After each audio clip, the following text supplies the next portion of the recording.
And in terms of what it is, it's actually pretty straightforward. A tariff is a tax on goods that are coming from another country into our country, or if you're in another country, coming into your country, whatever the case may be.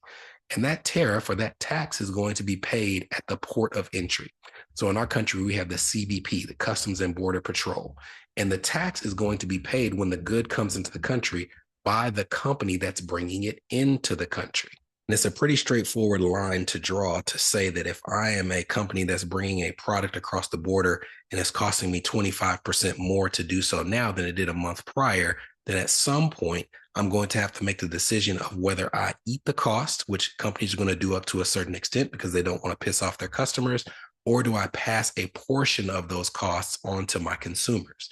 So it may not be as A to B as, oh, it cost them 25% more. The price is going to go up 25%. It may be that it cost them 25% more. The price goes up 10%. But because we don't know, it's causing a lot of angst in the country, as you can imagine, not just because of the idea of tariffs, but because of the particular countries that are involved, mainly China, Canada, and Mexico.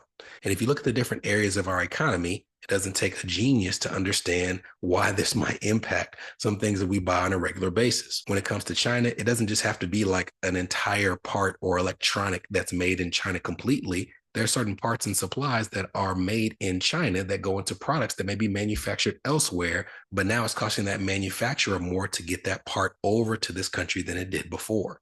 When it comes to the automotive industry, this is one that people don't realize that because of agreements, I will say that the Trump administration put into place, like the US, Canada, Mexico agreement that was put into place during his first administration, there's a whole supply chain industry that's built between those three countries because that agreement told them that there would be free trade amongst those three countries.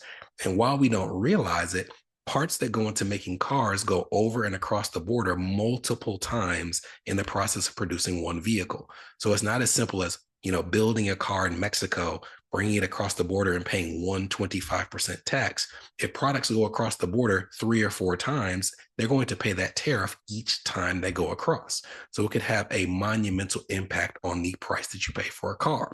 When it comes to housing, there are estimates that over 30% of the lumber that's used in home building in this country is actually Canadian lumber. And in food, it's pretty obvious. I would say, and this, I don't have the statistics to back up like I do with the Canadian lumber, but I would say that the majority of imported vegetables and fruits that you buy at the grocery store probably come from Mexico.